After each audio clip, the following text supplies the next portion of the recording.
Good morning, friends. Welcome to another College Football Live Before Lock from Awesemo.com. I am Ben Reza. I am joined, as I always am, by my friend and co-host and college football extraordinaire, Matt Gajeski.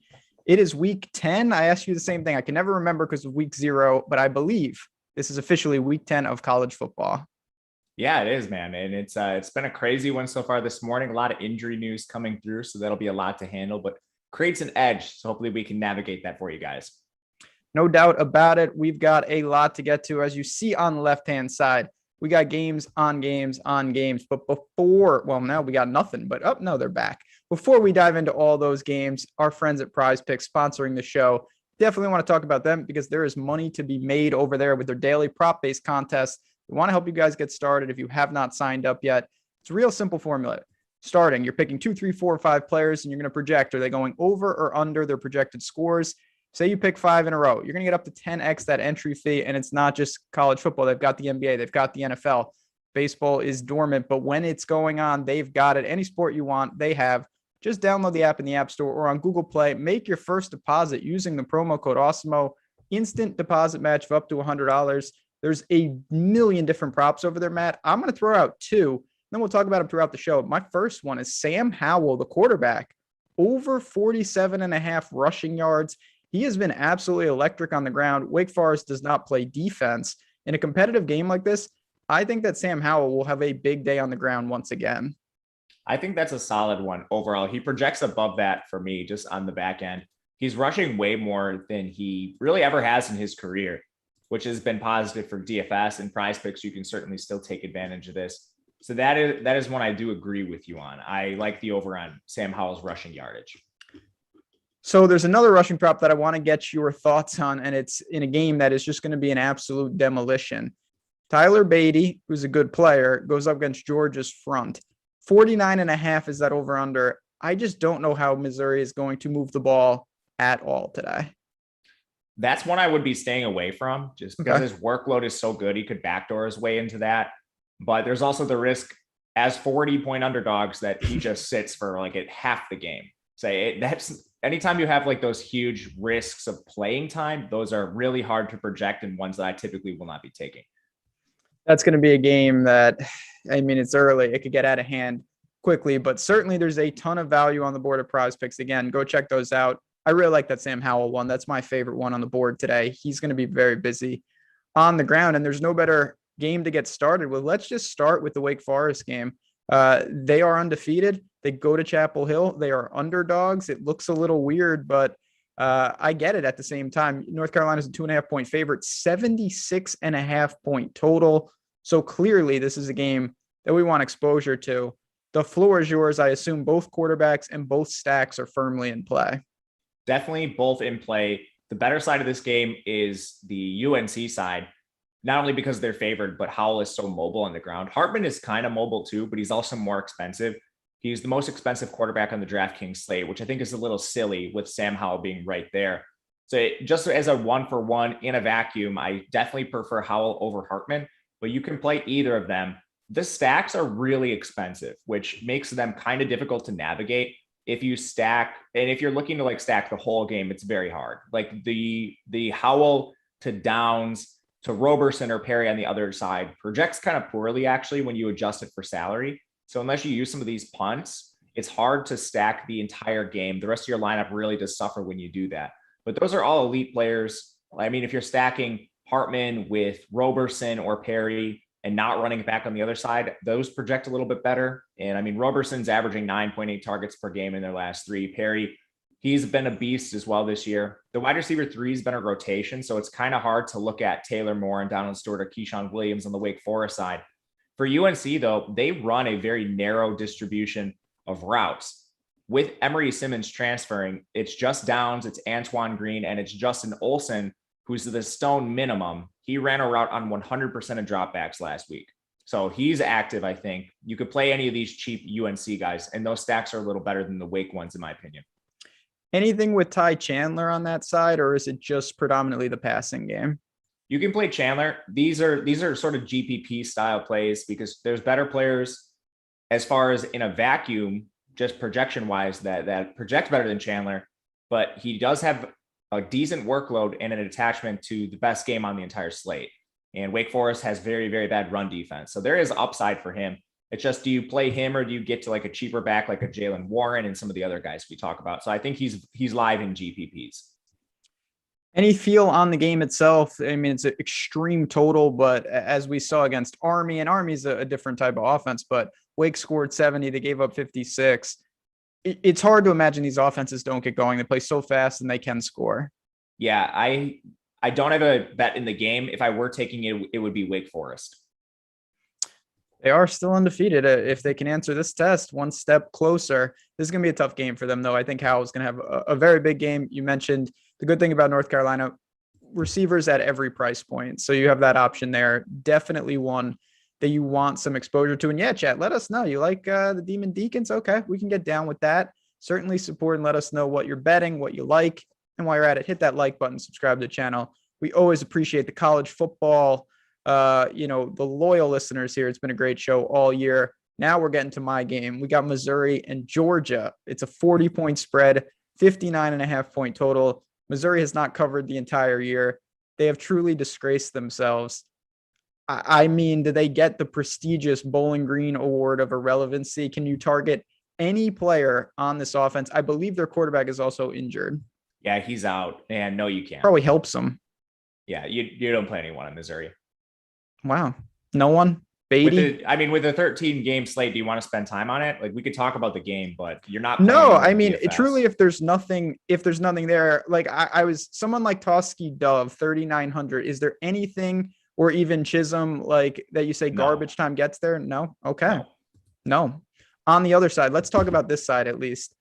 We know Georgia just should punch first. I actually bet them in the first half, -25. I think they just demolish this team. What do you anticipate that means for production and volume? They have so many backs. Quarterback's probably not going to have to throw a ton. Does that make them irrelevant as well? It's tough with Georgia because they're just going to take the air out of the ball, and they run such a nasty rotation at running back. We don't have Kenny McIntosh. We don't have Kendall Milton. So it's just a three-way committee with McIntosh, Zamir White, or Cook. But I wouldn't be surprised to see like Dajuan Edwards come back up and get some carries here. So you're not only banking on like all the production coming on the ground, which I think is a decent assumption, but then you have to play the roulette and figure out which one is going to get the touchdowns. And if I'm playing this backfield, it's on the cheaper side. I think McIntosh, you could play in some GPPs, same with Edwards, but these aren't guys I'm going to have a lot of exposure to. And then in the receiver room, they're rotating so many bodies on top of being a low volume passing attack that it's really hard to play anyone on Georgia. I was pretty upset that they included this on the slate. It's a game that I really don't have any exposure to at all. Yeah. Which is scary with the 40-point spread. No doubt, because of the 59.5, if it comes anywhere around that, Georgia's accounting, for 45 plus of it, most likely. So that is one. It is a little scary, but I totally get it. We've seen Georgia put up a ton of points, but at the same time kind of gear down where no one stood out on the DFS side. So I'd be cautious about that game. Certainly Missouri, obviously. I think we all know we don't need to waste time on that. I still want to talk about, of course, the next game, though, and I think we can get in depth here. 67-point total. Liberty, the Fighting Hugh Freezes coming to town to take on Mississippi. They're dropping. It was 9. I see 8.5. I see even 8 out there. What does that mean? I mean, Malik Willis is obviously a player, but talk to me about this Liberty team because they've got a pretty good defense, but the level of competition is obviously way different than what Ole Miss sees every week. Yeah, I think the spread dropping has to do more with injuries on the Ole Miss side than anything. And their defense is very good, but when you're playing like Troy and stuff, it's just much different than the SEC competition that Ole Miss faces. So as long as Ole Miss has healthy players, they should score on this Liberty defense. Corral's warming up right now, which is positive for the offense. For Malik Willis, he's in that expensive tier, and he's just like a little tick below Sam Howell and Hartman for me, but he's still a very good play because he's so active on the ground. He's one of the best dual threat quarterbacks in the country, nearly 700 yards already this year, a pair of 100-yard games. So there's upside there on the ground. He only has one game above 300 yards passing, and that came against UMass. So I'd say it's pretty unlikely that he eclipses that against Ole Miss. Just a big step up in competition, and he's impossible to stack with the rotation at receiver they run. If you're playing anyone down there, it's probably going to be Noah Firth, but they're going to use 5 or 6 receivers. So if I'm playing Willis, it's probably naked. Yeah. Is he cash viable as a standalone potentially? He's close, but I think you just play Howell. Yeah. And as friend of the show and friend of ours, Gavin just said, Liberty is taking a ton of money. I'm a little freaked out by that. I don't understand. I know you mentioned Ole Miss is dangerously injured. They've like run out of good receivers, but if they have Corral, honestly, I expect them to still be pretty damn effective offensively. Yeah, Corral's warming up, but there hasn't been news on Braylon Sanders or Drummond, which suggests to me that they're not playing. Some of the news we're getting is like so-and-so is out there, so-and-so's out there, but no word on Sanders, no word on Drummond, which means like if you're playing Matt Corral, which I think is you can, there's a little bit of worry that he runs less because he's gotten so injured the last couple of weeks. But if you're stacking him, now it looks like Ja'Cour Pearson's the number one. They still are using, they have injuries at tight end too. So Casey Kelly's been a guy that's been very active. Those guys are right around 4K. But then they use just a rotation for their wide receiver 2 and 3 between Jaden Jackson, Danish Jackson, and John Rhys Plumlee. I would use Plumlee if playing a really, really cheap guy from Ole Miss, but it's a really risky situation. And we don't have confirmation on the injuries yet. Still a little bit of speculation and waiting for news. And this is just an if, say Corral, we get word that he's out or limited. Does that make Plumlee like a super interesting play considering there's a chance that he gets some reps at quarterback? It looks like Corral's going to go, so I don't think we need to do this exercise. But if that were to happen, Plumlee's been a full receiver the entire year. So he hasn't really taken a lot of snaps at quarterback, so I don't think they would go to him. I think they might go to like some of the younger kids that they have on their team. Parrish or Connor in the backfield? 3-way committee, tough to get to in this spot. There's just more clear options on a 13-game slate. Yeah, Ole Miss, obviously, we know what Lane Kiffin, they run an insane amount of plays per game, but personnel-wise, they are really hurting. All these injuries we've talked about, basically all of them offensively. They've lost some linemen, all the receivers. Corral is banged up. It's just tough. It's tough to know exactly who's in and who's out. I still think that, Mississippi is going to win this game and just outclass Liberty. Liberty lost to Louisiana Monroe. If you do that, you should be excluded from society. I'm sorry, but I just feel like this is a whole different situation. I agree with you. I'm surprised Liberty's taking money. I do think it comes down to injuries, but we've seen this the last couple of weeks with Ole Miss. I think it's 3 weeks in a row now that their opponent is taking a lot of money. SMU and Memphis, we're starting out with a really healthy totals here. 70.5 here. SMU is a 5-point favorite. Clearly, they're not as good as maybe some of us, me in particular, thought, but they're still a very, very good offense. This is a healthy game environment. You've got a lot of playmakers on the SMU side. Talk to me what you see here. Obviously, there's got to be targets from this game. Yeah, SMU is a phenomenal team to target. This is my favorite GPP game. I just think it comes in a little lower owned than the Wake Forest UNC game, but it has just as much upside, a total north of 70. I like the quarterback Tanner Mordecai a ton. He's a little bit cheaper than the Sam Howells and the Hartmans of the world. His receivers are all much cheaper, so he's easy to stack. The problem is he just doesn't have that clear alpha receiver like a Josh Downs or a Jacqueline Roberson. So you are taking on a little more uncertainty when you get to the SMU receivers like Danny Gray. He's led the team in targets so far this year. Rashee Rice is not far behind him. And over the last 4 games, Rashee Rice has actually had more targets than Danny Gray. But those guys are priced right around 6K a piece. So much, much cheaper than Downs, than Roberson, which makes this offense easy to stack. And then you also have Reggie Roberson himself becoming increasingly more involved. He started slow. He's now had back-to-back season-ending injuries. So that's a little expected from him. And then the former Oklahoma tight end, Grant Calcaterra, is only 4K. He's averaging 6 targets per game. So that's a very strong target volume for a guy who's just 1,000 above the stone min at his position. He's a very athletic receiving tight end too. So this SMU offense really easy to stack. The backfield I want to talk about a little bit because Ulysses Bentley is warming up surprisingly. They have not been very honest with his injury designation going on 4 weeks now.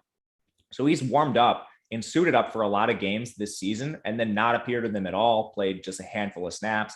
And he's aggravated his injury twice already within the last 4 games. That happened last week and he was forced for the game and didn't return. So Trey Siggers, I think, has a lot of upside at 6,100 for a running back in this immense team total, this really good game environment. I do have some Siggers. I'm not expecting a full workload from Bentley, so he's a strong play there. And I think that just about breaks down SMU. Do you have anything to add? No, I think that sums it up. My last question is just more on the lineup construction. Do you anticipate going to Mordecai with Siggers in the same type of lineup? Probably not, but I think you could do it. They're cheap enough. I tried to isolate them, and Hennigan is warming up right now, so I do have some Memphis stacks, and we'll talk about them, but I tried to kind of build my lineups where if I have Siggers, it's more of the Memphis pass catchers. And when I'm using Mordecai and his pass catchers, not using Siggers, but then maybe using some Rodriguez Clark, which we'll get to on the Memphis side. Yeah, the good thing about this game, particularly if Hennigan plays, it could stay very competitive. This isn't going to be a gear down spot. Both teams could be throwing. Both teams could be trailing. They have healthy pass rates, healthy plays per game. So talk to me about Hennigan. If we get word that he's good to go, will you actually go to him? I will not play him, but I just think it helps the game environment overall. Okay. But in terms of his receivers, obviously Calvin Austin, he's priced way up. He's, thousands of dollars more expensive than everyone else, but he's also probably the clear alpha on this team on the outside. What do you do with him? What do you do with the other Tiger pass catchers? Yeah, again, it's another really easy spot to stack. You do have a very clear alpha in this offense, which is nice.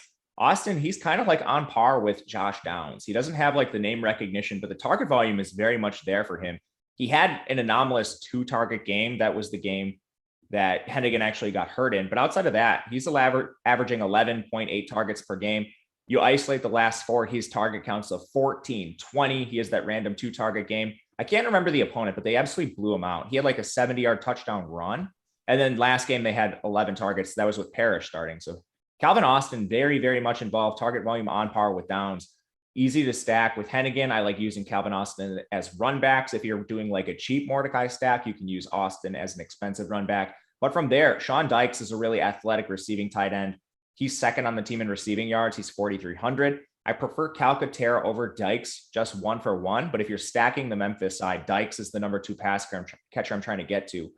And from there, they've kind of rotated their wide receiver 3 recently between Javon Ivory, Eddie Lewis, and Gabriel Rogers, who's actually listed at running back, but he doesn't play running back. He's only playing the slot.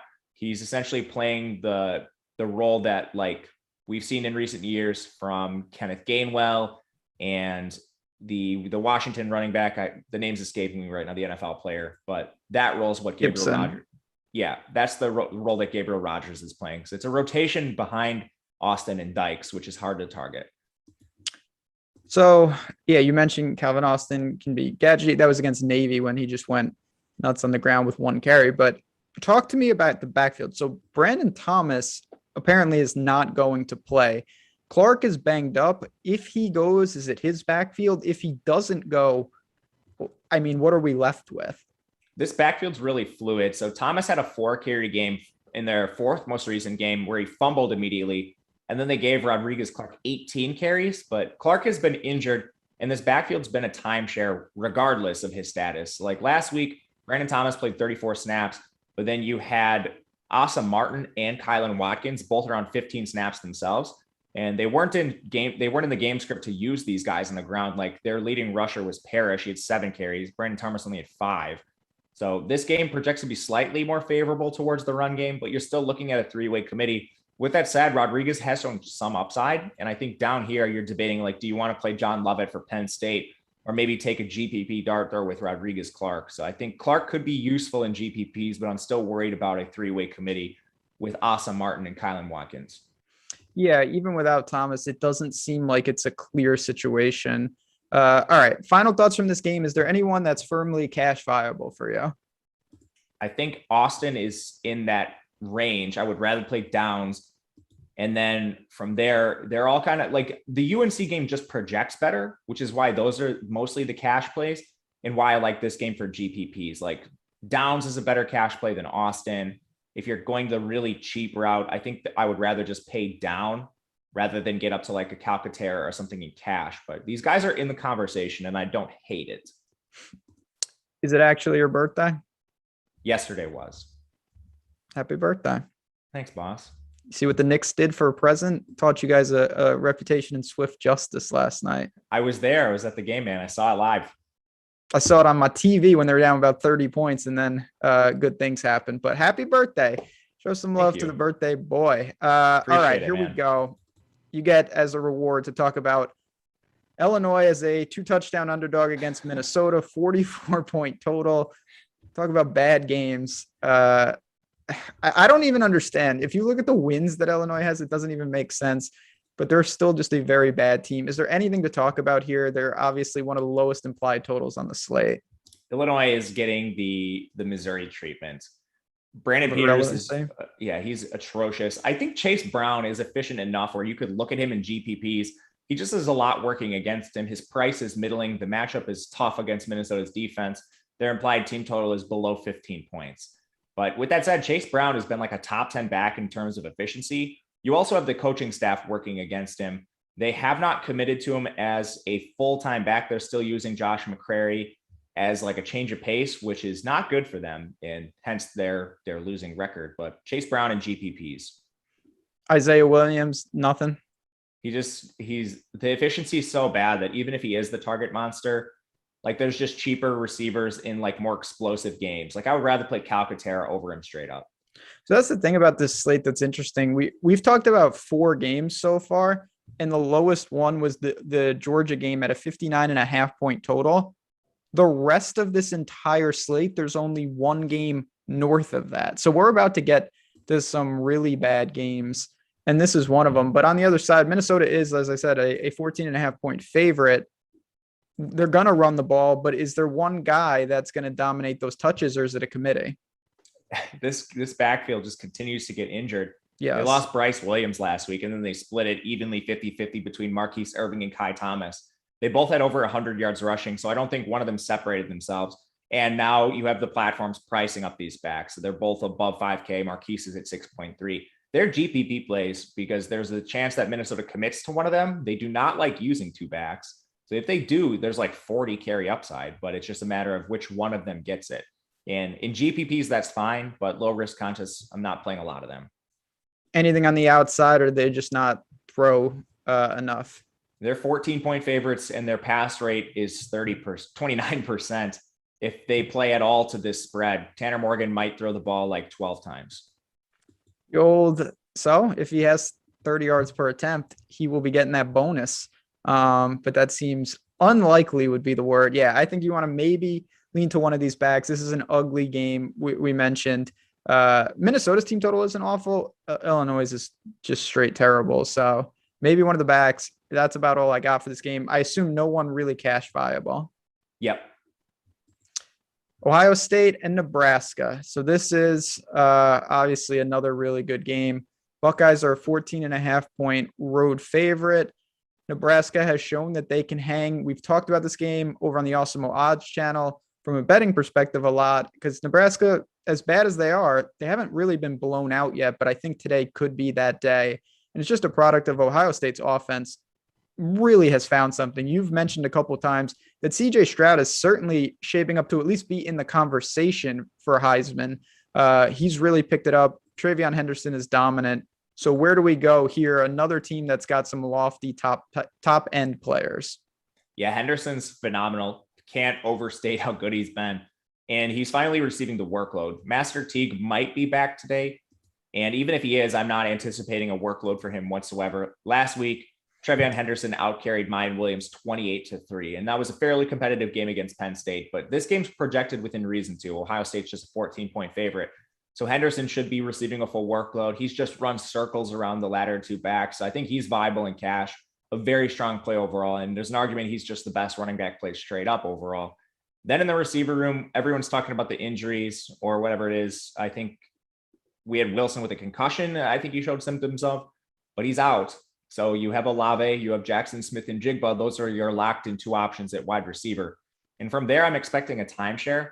A lot of people are talking about Julian Fleming, and he's expected to start, but I would be hesitant. If you remember back to last year, Ohio State refused to commit to a wide receiver 3 essentially the whole year. They were just using Olave and Garrett Wilson and then rotating those players. And this year, especially with Fleming, like Fleming hasn't really played in like 5 weeks or something. He had a hamstring injury. Last week he returned, but he still didn't play a snap on offense. The only snap he played was on special teams. So this is a guy that's still coming off a hamstring injury that hasn't really practiced since like mid-September. And from there, you have Marvin Harrison easily running more routes than him. So even if Fleming does get that start, I don't think he just walks into the Garrett Wilson role, or I don't think he walks into a full-time role at all. I'm expecting this to be a timeshare, but they're all min price. Like for tournaments, it's a massive total. Like take your shots here, but I'm struggling playing one of them in cash. Talking about, because you've mentioned a couple min priced wide receivers, would you rather go to like someone like Fleming or take it back to the UNC side where one of their receivers is also the man? Olsen is playing, at least last week, he played like 100% of the snaps. He's on the field for every single route. Now he only had 2 targets. I mean, he's not involved. Like they're just going to feed downs, but that total is 70 points too. They're all risky, but if I'm ranking them, I would put Olsen above the Ohio State guys. He's going to play more snaps if last week was any indication. Do you think there's any chance that this impacts someone like Ruckert in terms of target share? Ruckert's already being targeted a lot. He just is really a low upside. Like all of his catches come right around the line of scrimmage, and he just isn't athletic enough to pull off a long play. So if he doesn't get in the box a couple times, he's just not paying off value. But Ruckert has good target volume. I don't see it drastically increasing. Like his role is pretty consistent. Last question from the Ohio State side. And I like to ask you this because it taps into kind of how you're actually building. Do you think you'll have any Stroud with Travion Henderson? I do have a little bit. Like I'm not running a ton of lineups today, but I think one lineup has that. Okay. On the other side, again, Nebraska, I don't know. I'll be honest. At times, I think this team's pretty good. And then at times, I wonder how Scott Frost is still there. Adrian Martinez, talk about at times, he's been doing the only thing. He's trying his hardest. He is mobile. But what do you expect here? Ohio State's defense isn't great, but they have made strides in recent weeks. I think Adrian Martinez is like a middling play. I wouldn't play him in cash, but he has enough upside with his legs to consider in tournaments. And I think you could use him as like a run back in the super flex of this game. The running backs are really hard to play. It's like a 60-40 split between Ramir Johnson and Jaquez Yant. So that's really hard to get to. The receivers are also a pure rotation. The only guy that plays on almost all the snaps is Samori Toure. I think he's fine at 4,400. You could definitely use him as a run back. But again, there's just a lot of players with upside in that range, like your SMU receivers, like Dykes is in that range for Memphis. So how much Toure do you really get? I think only playing Toure in this, if you're stacking this game, makes sense. And then from there, like Xavier Betts popped up for a lot of routes last week. The week prior to that, it was Levi Falk. It's just the whimsical nature of the Nebraska coaching staff. And I don't know this week who they're going to pick. Anything, because again, they've shown they can hang in, but most likely, and I think they will be trailing here, does that take out of consideration a backfield that wasn't doing that much anyway? Yeah, 100%. Okay. Anything else from this game? I do have a ticket holding that is Ohio State. I did lay the points here. I did too. Go Buckeyes. All right. Let's go back to the SEC. We've got Auburn, 4.5-point dogs going to College Station, 49.5-point total. Should be a competitive, fun, interesting game. I don't know if it's the best game for the DFS side, though. Auburn, they play really good teams. The one thing that I've seen, and I'm interested to see if you agree, whatever was hampering Tank Bigsby looks to be somewhat in the rearview mirror. He had a big-time workload in an impressive game last week at home. He looked really, really good. I watched that game from start to finish against Mississippi. He had 23 for 140 and 1 on the ground, a couple more catches. Does that bring him back into firm consideration today? I wouldn't say firm consideration because Jarquez Hunter is not going away. And like you speak to Tank Bigsby's efficiency, he's been amazing. And Auburn's done a great job recruiting running backs because Jarquez Hunter has been even more efficient than Bigsby, albeit on less opportunities. But Jarquez has played so well that they can't just take him off the field. And I think this makes sense when you have two very elite backs. We actually see this on the other side with Spiller and A-Chain, which we'll get to. But it makes for an interesting situation where when Bigsby like pulls off a long run and needs a breather for a second, they're not going to hesitate to take him off the field. So he's never going to have that Breece Hall workload. With that said, like efficiency could be there. My worry with this game is overall game environment. It's a tough matchup against A&M's defense. The total overall is just 50 points. So Bigsby, I think he's in play for GPPs, but he's kind of cannibalized a little bit by his teammate. Anything on the outside? Bo Nix has had his moments this year. He's got a bunch of receivers, though. Does anything stand out for the Auburn pass catchers? Not really. They all have but they essentially all have 42 targets on the year. So it's a 16% target share for all three. There is nothing separating them. I would play Robertson if stacking Bo Nix, but that is not something I would recommend on today's slate with the level of talent we have at quarterback. On the other side, do you want to start in the backfield? You mentioned Spiller and A-Chain. I mean, or is there another spot that caught your eye for the Aggies? Zach Calzada is horrible, so you cannot stack him. And they will not put the ball in his hands unless they're down in games. Like, they've slowed their pace. They've increased their run rate, which I think makes sense because Calzada is completing like 55% of his passes for under 7 yards per attempt. That makes him really hard to stack too. Like a nice Smith, Jalen Weidermeyer.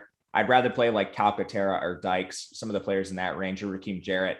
And then the run game, same issue with Spiller as we have with Bigsby. Devin A-Chain has been so efficient as a change of pace that they just can't take him off the field.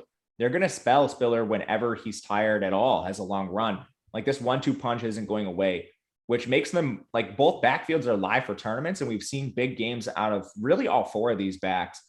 But for like cash games, trying to predict which one it is just a nightmare. Anything else that you want to talk about for Texas A&M here? I don't think so. Since we've had the return of like Caleb Chapman, the receivers outside of Smith and Weidermeyer are just a nasty rotation. Couple rapid fire questions. We'll try to get to as many. I know there's just a lot of games today. You've mentioned already some sub $3,600 plays for tournaments. Is there one or two that kind of stick out for you? Is it Olsen? Is it somebody else?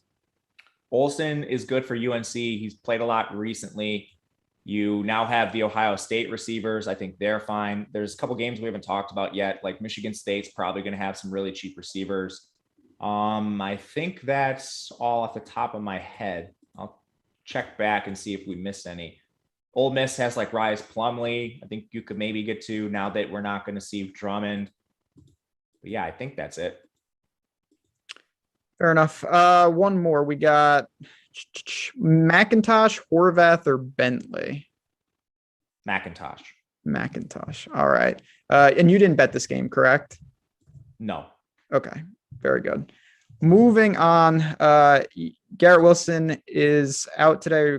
We'll try to update those. Guys, I'm on the stream. I'm on the stream building lineups. Like, I can't do projections. Yeah, we got 7 games here. We're going as fast as we can. But as we've said for that game, Olave and Co, of course, going to benefit. We'll keep it moving. We'll get through your questions. We got Baylor, touchdown favorite at TCU, 58-point total. I want to get to the TCU side. I'm very excited to hear what you have to say talk about a dumpster fire. Let's start with Baylor. What do you got here? I always somehow mention Jerry Bohannon on these streams. You've got Smith in the backfield. You've got Thornton on the outside. Is there something to like here? Bohannon always projects kind of well. He's like a high floor, low ceiling guy. He's a game manager who's mobile. So there's always that narrow range of outcomes, which makes him project well. But with that said, like, the narrow range of projections probably isn't something you want to target for tournaments. And I have played him in tournaments a couple of times thinking they would like be down in games. And even that hasn't really drastically increased his volume. So Bohannon's hard to stack. I mean, TCU's defense is bad if you want to. You're probably playing Tyquan Thornton. He's cheap enough for their alpha, 30% target share. RJ Sneed's the wide receiver too. And then from there, I just don't think you need Ben Sims or Drew Estrada today with some of the value we have at receiver, but they're the cheapies. The backfield's really what interests me because TCU's run defense is extremely bad. And Abram Smith is starting to project on par with some of the other elite backs this year because he's working well ahead of Ebner now. And again, TCU allowing 225 rushing yards per game. Abram Smith, he's been extremely efficient, running circles around Ebner up at 112 yards per game. He's somewhat active as a pass catcher, and that has increased since he's taken over more snaps. But even Ebner at 4,100, he's still seeing about 10 touches per game in his more of a change of pace role now, and he has more targets this year. So Ebner, I think, could be useful if Baylor exceeds their implied team total against the bad TCU run defense. And then, on the outside, Thornton and Sneed, these guys, again, I want to talk about, of course, because there's a lot of tournament plays. Are any of these Baylor plays particularly cash viable? The only one that's even in the conversation is Smith. Okay. On the other side, let's start with this because I haven't looked. What is the status right now of Zach Evans? Is he just gone or what? He's not expected to play. He was in a walking boot, which is funny. They called him a game time decision. Like, if you're in a walking boot, you're clearly not a game time decision, but that's just the coach speak. And now their coach is gone. So he is gone. He's gone. But Evans, if he were to miraculously recover and see his full workload, he'd be an excellent play. But I just don't think there's any way we can predict that. And I'm not expecting him to play today. That makes Kendre Miller somewhat viable, but we saw them kind of go back to their timeshare ways involving Amari DeMarcado, DeMarco Foster. It's kind of a mess without Evans. And is it a mess just with Max Duggan not doing anything at this point? Dugan's been pretty efficient. It's similar to Bohannon, where they're just giving him the full game manager treatment, like 41% pass rate, 68 plays per game. He's mobile enough where he's active in the run game, but even so, it's just not enough plays to get him there. So he, like Bohannon, has this very narrow range of outcomes, which is a pretty high floor propped up by his rushing, but there's really no ceiling, just the way they're playing right now. They're just taking the life out of the offense with their slow play volume. And he's also very hard to stack. You have Quentin Johnson as the clear number one, and they narrowed their rotation a little bit last week. Darius Davis and Tay Barber played well ahead of just the usual cast of characters, but I'm not sure they just don't go right back to that at any point in time. So really tough team to target for TCU. Yeah, they're very dysfunctional. Friend of the show, Thomas Kingston, Baylor Bears -7 play of the day. I don't mind that. I actually lean to Baylor as well. I think TCU might just be completely cooked at this point. Yeah, I agree. Dugan been battling a foot injury. Well, given their reputation to play guys with drop foot at points, maybe that he'll fit right in because TCU's done some questionable things in the past. All right. Quick question for Cash. Is there an Ole Miss wide receiver that could be in that conversation? Or do we just it's probably Rice Plumlee, but I think they rotate. All right, here we go. We'll keep it moving and I'll try to circle back for some of your questions. A lot of injury news today. It's a tough slate in that regard. Oklahoma State, 3.5-point favorite going into Morgantown, 48.5-point total. Warren, I mean, this guy, what Oklahoma State does on the ground, they give him some ample opportunities at times in the past, but then at other times it's certainly changed lately. So where do we go with this team? What do you expect from them in a competitive game here? For OK State, I think you can see them go right back to their usual approach. They played Kansas last week and they were up 38-0 at halftime. So Oklahoma Sooners, where are you at? This game's going to be interesting when they finally play. But Jalen Warren only had 9 carries. He essentially didn't play in the second half at all, which kind of makes him look bad. Like, did they go back to a timeshare? I would be surprised if that's the approach they're taking moving forward. Warren had like the best workload in the country prior to that game. So I'm going right back to Warren. His price fell because of it too. Like 6,400 for him. He's averaging 23 touches per game.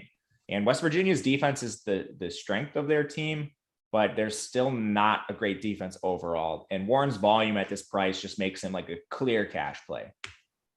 Tay Martin on the outside, 6,700, too high, too low, just right.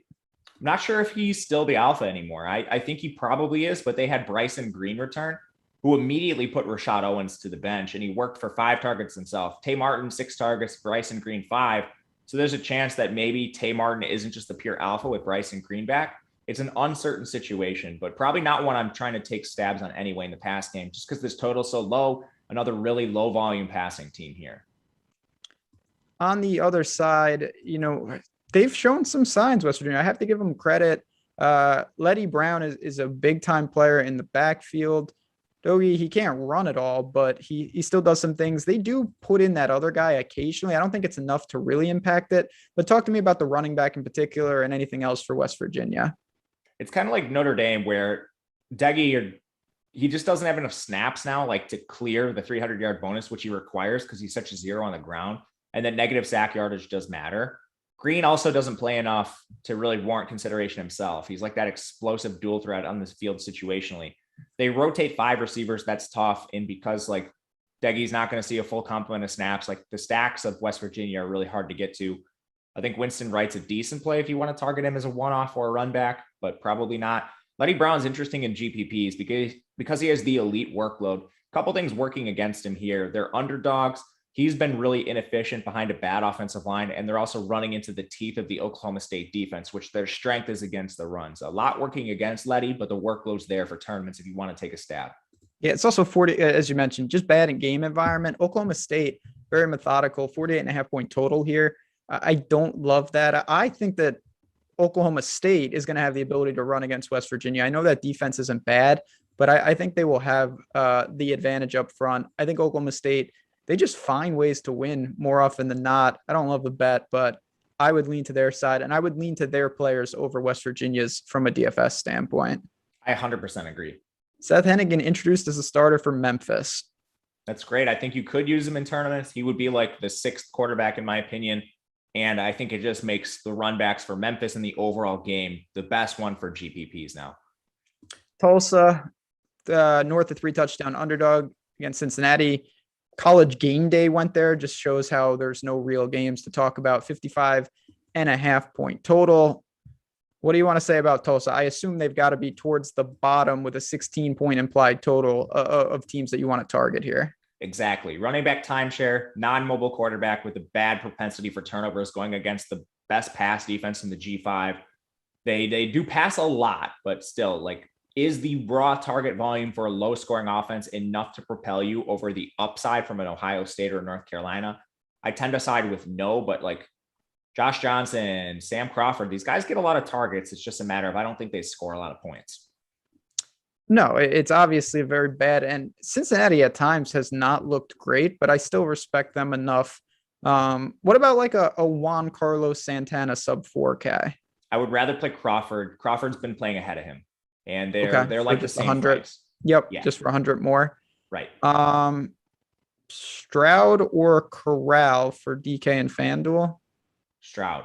Yeah, I would say Stroud, because I also think Corral could be somewhat limited on the ground a little bit here.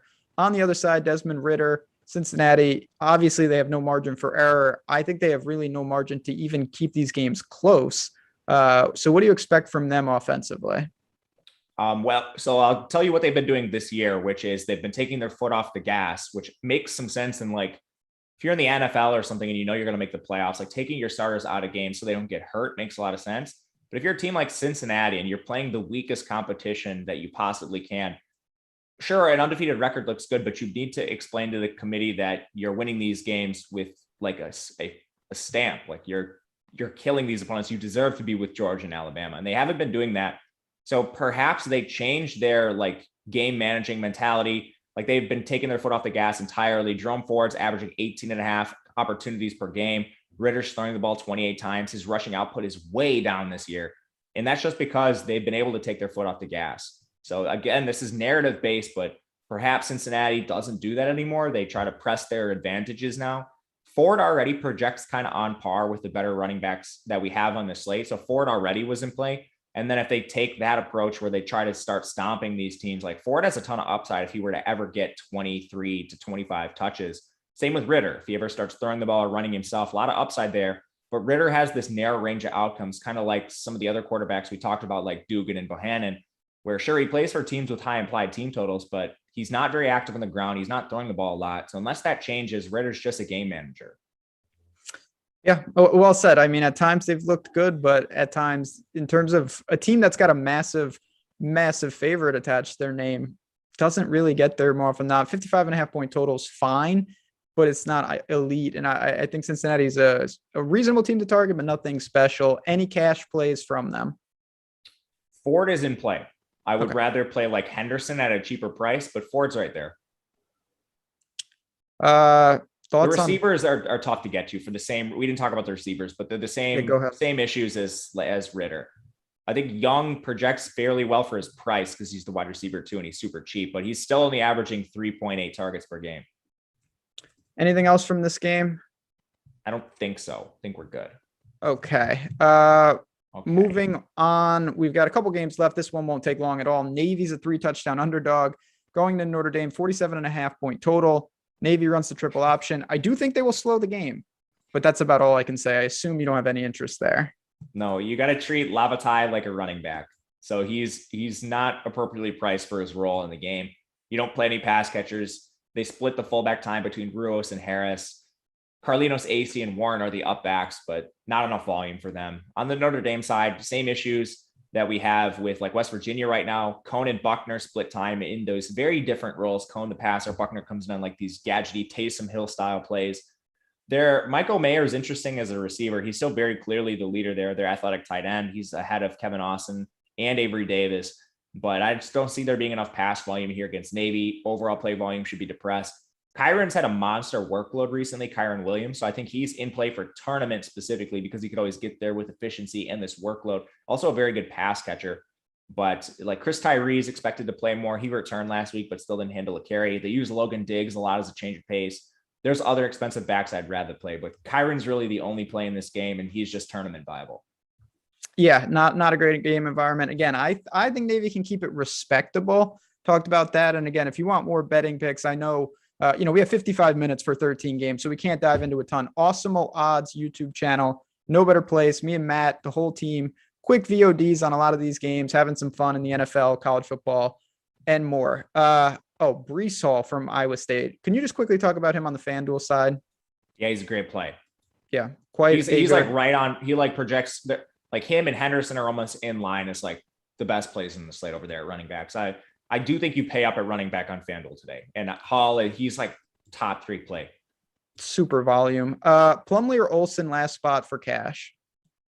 Man, Olsen, I guess.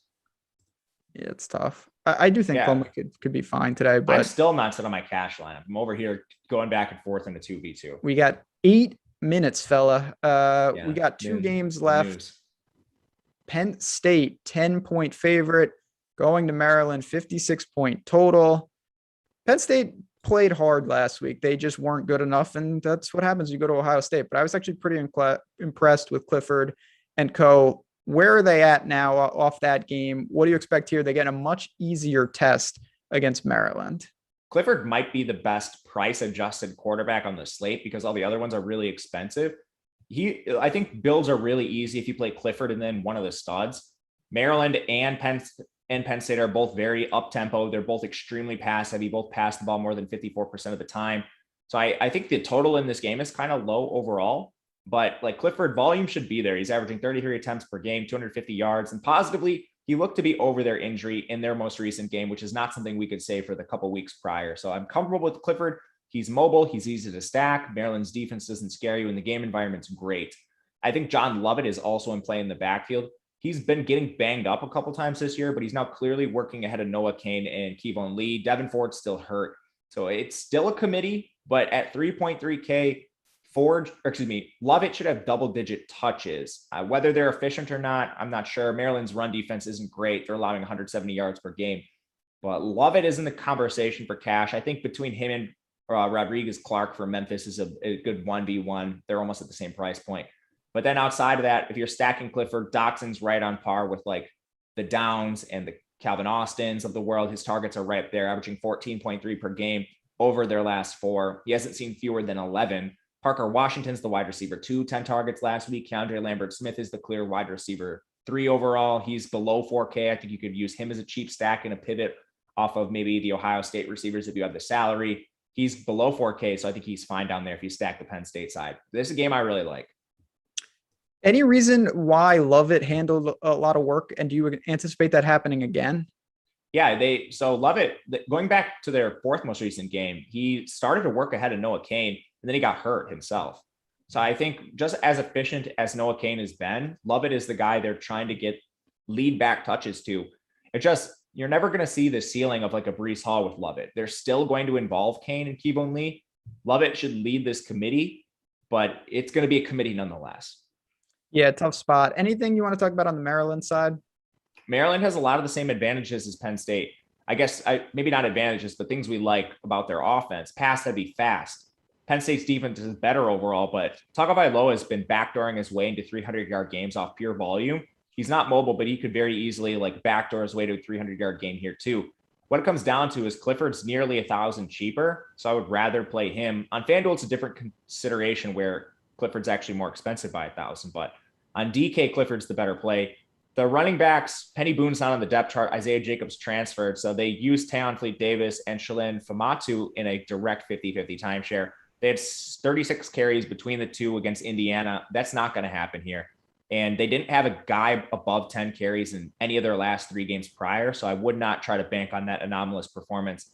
Raheem Jarrett is still really cheap for his role. Again, no Demas, no Jayshon Jones. Raheem Jarrett, he's still playing ahead of both Carrier and Marcus Fleming in terms of routes run. And Carrier had 1 more target than him last week. But Jarrett's their clear, like, number 1 receiver, their 5-star.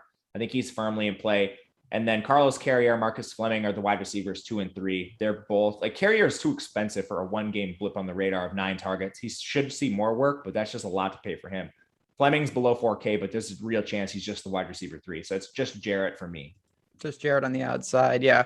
All right. Quick 3-3-3. We'll get to the last game. Clifford, Dotson, and Pearson, or Stroud, Smith and Jigma, and Calcaterra. I like the Stroud side.